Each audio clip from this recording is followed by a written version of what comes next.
दोस्तों एक महिला होती है, वह भी 2 बच्चों की माँ। करीब 35 वर्ष की उम्र में वह जब भी किसी पुरुष को देखती जो कि अच्छा दिखता, उसके प्रति उसके दिमाग में ऐसी भावनाएं चलने लगती कि काश वह उसके साथ शारीरिक संबंध बना पाती। या आखिर वह ऐसा क्यों करना चाहती थी? क्या उसका उसके पति से पेट भर गया था? यह तो उसके खुद के भी समझ में नहीं आता, लेकिन 2 बच्चों की माँ होने के बावजूद उसके शरीर में कुछ इस प्रकार की बातें होने लगती कि वह अपने आप को नहीं रोक पाती।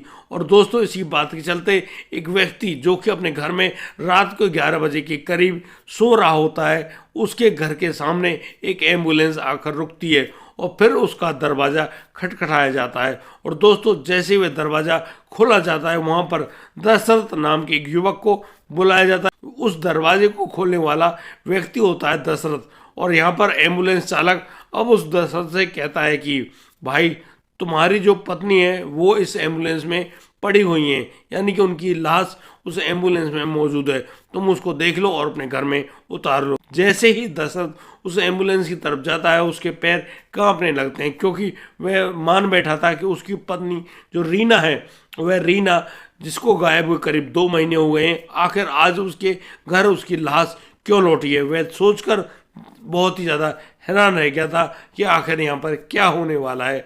जैसे ही एम्बुलेंस का दरवाज़ा खोला जाता है तो यहाँ पर वह देखता है कि वाकई में उसकी पत्नी रीना ही मौजूद है। और दोस्तों रीना को देखकर दशरथ, जो कि रीना से बहुत ज़्यादा प्यार किया करता था, वह बहुत ही बुरी तरह से रोने लगता है, चीखने लगता है। और फिर अब रीना का वहाँ से जो शरीर है एम्बुलेंस से उतार लिया जाता है।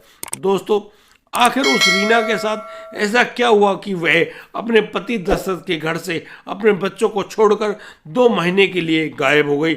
आखिर उसके साथ ऐसा दर्दनाक यह कांड क्यों हुआ? क्यों वह इतनी ज़्यादा परेशान हुई और क्यों उसकी इस प्रकार से हत्या हुई? दोस्तों आइए जानते हैं पूरे मामले को। अंत तक वीडियो को जरूर देखें, वरना आप एक अहम कड़ी से चूक जाएंगे। नमस्कार, आदाब, सत श्री अकाल दोस्तों, स्वागत है आपका हमारे यूट्यूब चैनल किस्से क्राइम कर। दोस्तों आपसे प्यार भरी गुजारिश, आगे बढ़ने से पहले हमारे चैनल को सब्सक्राइब करना, नोटिफिकेशन की बेल को दबाना बिल्कुल मत भूलिएगा। दोस्तों आज का बेहद ही हैरान कर देने वाला जो मामला है वह सामने आया है ग्वालियर से। उसी ग्वालियर के पास एक गांव होता है, उस गांव में दशरथ नाम का वह युवक, जो कि अच्छा और सुंदर दिखने वाला है दशरथ, अपने माँ बाप की इकलौती औलाद होता है। और दोस्तों यहाँ पर उसके माँ बाप जब उसका एक अच्छे सी लड़की को देखकर उसकी शादी करा देते हैं, तो दोस्तों उसकी शादी के करीब 2 साल बाद ही एक दुर्घटना में उसके माता पिता की दर्दनाक मौत हो जाती है। दोस्तों यहाँ पर दशरथ अब अपनी पत्नी रीना के साथ ही अकेला उस घर में रह गया था। दोस्तों दशरथ के कंधों पर अब बहुत बड़ी जिम्मेदारी आ गई थी, क्योंकि उसके सर पर माता पिता का साया तो नहीं रहा, लेकिन उनकी जो खेती बाड़ी थी उस खेती बाड़ी को करने के लिए अकेला जो व्यक्ति है वह दशरथ ही बचता है। दशरथ अब अक्सर उस खेती बाड़ी में ही लगा रहता, लेकिन जिस रीना से उसकी शादी हुई है वह रीना उसको बहुत चाहती, और दशरथ भी अपनी पत्नी रीना से बहुत ही मोहब्बत किया करता था। और दोस्तों इसी मोहब्बत के चलते अब रीना और दशरथ के घर में 2 बहुत प्यारी प्यारी खुशियाँ आती हैं, यानी कि पहले एक बेटी होती है, उसके बाद एक बेटी का जन्म होता है, यानी कि रीना 2 बच्चों की माँ बन चुकी होती है। लेकिन रीना को कहीं ना कहीं ऐसा लगता था कि शायद वह अभी भूखी है, यानी कि ऐसी भूख जो कि शारीरिक भूख कहलाती है। दोस्तों जो दशरथ नाम का वह युवक होता है, वह युवक जो खेती बाड़ी में लगातार काम कर रहा होता है, वह बहुत ही ज़्यादा व्यस्तता दिखाता है और वह थक हार कर जब भी घर आता बस सो जाता। यहाँ पर जो रीना बहुत ही ज़्यादा परेशान है, क्योंकि उसको उसके पति का प्यार नहीं मिल पा रहा था, वह बहुत ही ज़्यादा दुखी होती है। वह तड़पती रहती है कि वह आखिर जाए तो जाए कहाँ। दोस्तों एक दिन की बात, यहाँ पर दशरथ का जो बुआ का लड़का राहुल, जो कि उस रीना से करीब 7 साल छोटा है, वह लड़का आता है। लड़का हट्टा कट्टा, लंबा ठाड़ा, बिल्कुल नया जवान लड़का राहुल, जो कि बहुत ही सुंदर था दिखने में। दोस्तों उस लड़के को देखकर अब रीना के मन में अजीब तरह के ख्वाब आने लगते हैं। राहुल रिश्ते में रीना का लगता है देवर। अब देवर भाभी के तो मजाक हो ही जाते हैं। दोस्तों इसी प्रकार से अब जो रीना है वह अपने देवर राहुल को बात बात पर छेड़ा करती, उससे घंटों घंटों बातचीत किया करती। यहाँ पर दशरथ जहाँ खेतों की ओर रुख कर लेते, यहाँ पर राहुल और जो रीना की घंटों घंटों बातचीत हुआ करती, क्योंकि रीना के दोनों बच्चे अब स्कूल जाने लगे थे। उनका अकेले तन्हाई में समय बीतना बहुत ही मुश्किल हो रहा था। दोस्तों, देखते देखते उनके जो हंसी मजाक हैं राहुल और रीना के, वो अब कुछ इस प्रकार के प्रेम संबंध में तब्दील हो गए थे, यानी कि अब उन दोनों के बीच में शारीरिक संबंध बनना कायम हो जाता है। और दोस्तों, जहाँ एक और नया लड़का राहुल, वह अपनी भाभी रीना को बहुत ही अच्छे ढंग से संतुष्ट करता है। और दोस्तों, यहाँ पर राहुल रहता है अपने मामा के गांव में राहुल रहता है करीब 15 दिन, और 15 दिन के बीच में वह अपनी भाभी के साथ जी भरकर शारीरिक संबंध बनाता है। और दोस्तों, इसी प्रकार से वह महिला यानी कि रीना भी अपने देवर के साथ ऐसे मज़े लिया करती है। दोस्तों, अब जो राहुल है वह ज़्यादा लंबे समय तक नहीं रुकता है और वह वापस पहुंच जाता है अपने गांव। दोस्तों, रीना जो कि अब अकेली रह गई थी, उसी घर में तड़प उठती है राहुल के उस प्यार के लिए। वो फोन पर तो बातचीत करते हैं, लेकिन वो यहाँ पर अपनी शारीरिक भूख को नहीं मिटा पा रहे होते। और दोस्तों, एक दिन रीना एक ऐसा अहम फैसला लेती है कि वह करीब दिन के 11 बजे अपने घर से निकल जाती है और वह सीधी पहुंच जाती है राहुल के उस गांव में। राहुल ने ग्वालियर में एक छोटा सा कमरा किराए पर ले रखा है और रीना अब वहां पर पहुंच जाती है और बस राहुल और रीना का वही जो प्रेम संबंध है वह आगे बढ़ने लगता है। यानी कि अब रीना राहुल को कहीं भी नहीं आने देती है, नहीं जाने देती है। वह तो बस उसके साथ शारीरिक संबंध बनाने की जिद कर रही होती है और फिर उनके बीच में इसी प्रकार के शारीरिक संबंध भी बन रहे होते हैं। दोस्तों, जहाँ एक और वो लोग इस प्रकार के मजे कर रहे हैं, वहीं दूसरी ओर राहुल के जेब में पड़े हुए जो भी उसका जेब खर्च था, यानी कि जो भी रुपये उसके पास थे, वो सब कुछ खत्म हो जाता है। अब तो राहुल बहुत ही ज़्यादा हैरान है कि भाई यहाँ पर मैं करूँ तो क्या करूँ, इसकी तो पूर्ति होती नहीं और इसका पेट भरने के लिए मुझको पैसे तो लाने पड़ेंगे।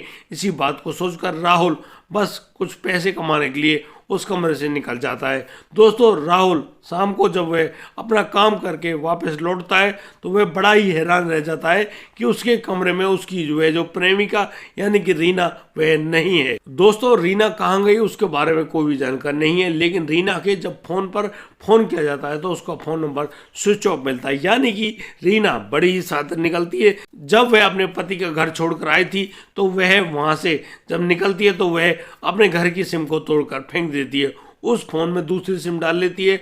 और अब वह जब राहुल के घर को छोड़कर गई है तो वह यहाँ भी वही काम करती है, यानी कि उस सिम को बदल देती है। दोस्तों, अब यहाँ पर वह नंबर स्विच ऑफ यानी कि अनरीचेबल मिलता है और इसी प्रकार से अब राहुल और दशरथ दोनों उस रीना को ढूंढने में असमर्थ होते हैं।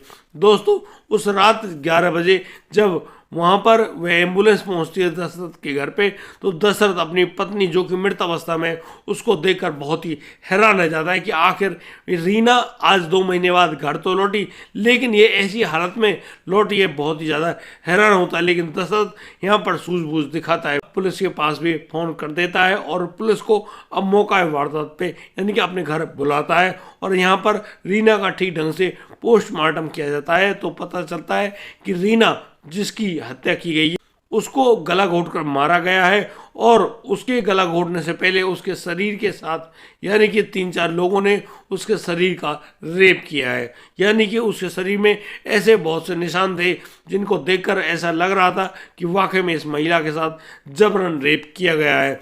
दोस्तों, जब डॉक्टर्स के द्वारा यह खबर बाहर आती है तो दशरथ बहुत ही ज़्यादा दुखी होता है, क्योंकि जिस रीना को वह बहुत ही ज़्यादा प्यार करता है, आज उस रीना के साथ इतना बुरा कांड हो गया वह सोच भी नहीं सकता था। दोस्तों, जैसे कि पूरा मामला पुलिस के पास पहुंच जाता है तो पुलिस यहाँ पर छानबीन में जुट जाती है। पुलिस लगातार उन नंबर की सीडीआर रिपोर्ट निकाल रही होती है, जो नंबर बदल रही होती है वह रीना, क्योंकि यहाँ पर 2 चीज़ें बहुत अहम होती हैं, एक जो मोबाइल सिम है और दूसरा वह जो फ़ोन यानी कि हार्डवेयर IMEI नंबर होता है। दोस्तों, उस फ़ोन के अंदर कितनी सिम बदल लो वो फ़ोन भी ट्रैक हो सकता है और वह सिम भी ट्रैक हो जाते हैं। दोस्तों, जिस प्रकार से उस फ़ोन की IMEI नंबर का जांच कर रही होती है पुलिस, यहाँ पर पुलिस पाती है कि यहाँ पर इस फ़ोन के अंदर 3 सिम बदली गई हैं। ये सिम कहाँ बदली गई हैं उनकी लोकेशन भी मिलती है। और दोस्तों, एक दिन पुलिस जा पहुँचती है एक ऑटो रिक्शा के पास और वहां पर बैठे हुए उसके जो चालक यानी कि इकबाल को गिरफ्तार करती है और उसको अपने साथ पुलिस थाने ले आती है। थाने में पहुंचने के बाद अब पुलिस उस इकबाल से कहती है कि इकबाल उस फोन को तो ला कर दे दो जो तुमने अपनी प्रेमिका से लिया था। यानी कि इकबाल बिल्कुल हक्का बक्का पुलिस की तरफ देख रहा है कि आखिर पुलिस यहाँ पर क्या कह रही है। वह इकबाल बहुत ही ज़्यादा हैरान है कि आखिर यहाँ पर होने क्या जा रहा है, लेकिन पुलिस बड़े ही ढंग से उस इकबाल को बताती है कि वह फ़ोन हमें दे दो, उस फ़ोन की लोकेशन भी हमें तुम्हारे जेब से ही मिल रही है। दोस्तों अब वह इकबाल उस बड़े स्मार्टफोन को बाहर निकालता है और दोस्तों उस फ़ोन को देखते ही पुलिस समझते देर नहीं लगाती है यह फ़ोन तो रीना का ही है। दोस्तों अब जब उस लड़के इकबाल को गिरफ्तार तो कर लिया गया है, लेकिन अब जब उस लड़के इकबाल से पूरी सच्चाई जानी जाती है तो वह भी काफ़ी हैरान करने वाली होती है। दोस्तों इकबाल बताता है कि ये जो महिला है यानी कि रीना एक दिन उसके ऑटो में आ बैठती है और वह उससे ऐसी बातें करती है, प्यार भरी बातें करती है जैसे कि वह दुखी है, लेकिन वह बहुत ही प्यारी बातें कर रही थी। इकबाल अब उस महिला को अपने साथ ले जाता है और उसको लेकर जाता है उसके कमरे में। और दोस्तों यहाँ पर वह उस रीना के साथ यानी कि इकबाल रीना के साथ शारीरिक संबंध बनाने में जुट जाता है। और दोस्तों रीना जो कि शारीरिक संबंध बनाने के लिए भूखी थी वह इकबाल को भी घर से बाहर नहीं जाने देती। दोस्तों एक दिन जैसे तैसे वह इकबाल उस घर से तो बाहर निकल जाता है और वह अब रात को लौटता है करीब 10 बजे के लगभग। उसके साथ उसके 4 दोस्त होते हैं, उनके हाथों में कुछ खाने पीने का ऐसा सामान होता है जिसको नॉनवेज कहते हैं। और दोस्तों वो चारों मित्र अब उस कमरे में बैठकर वहाँ पर उस नॉनवेज और शराब आदि पी रहे होते हैं। और दोस्तों जब उनको बहुत ज़्यादा नशा हो जाता है अब वो चारों के चारों लोग, क्योंकि वहाँ पर रीना भी मौजूद थी, अब वो चारों जने उस रीना पर टूट पड़ते हैं और उस रीना के साथ एक के बाद एक शारीरिक संबंध यानी कि रेप करते हैं। यहाँ पर उस रीना जो कि लगातार गुजारिशें कर रही है कि इकबाल वो इसलिए तुम्हारे पास नहीं आई, लेकिन इकबाल अब कुछ भी नहीं कह पाता है। इकबाल उससे कहता है कि लो तुम्हें शारीरिक संबंध बनाने की जो भूख थी उसको पूरा कर लो। दोस्तों यहाँ पर वो चारों लोग जब उसके साथ शारीरिक संबंध बना लेते हैं तो अब यहाँ पर रीना भागने की कोशिश करती है तो वो लोग घबरा जाते हैं कहीं ये जाकर पुलिस को ना बता दे कि हम लोगों ने उसके साथ ऐसा बुरा कांड किया है। दोस्तों अब वो लोग उस महिला के जो शरीर को पकड़ लेते हैं और वहीं फर्श पर गिराकर उसके गले को घोंट देते हैं। दोस्तों गले घोंटने की वजह से उसकी वहीं पर मौत हो जाती है। दोस्तों उसके बाद वो चारों लोग उस महिला के शरीर को चादर में लपेटते हैं और बस उसको एक रोड के किनारे छोड़ दिया जाता है।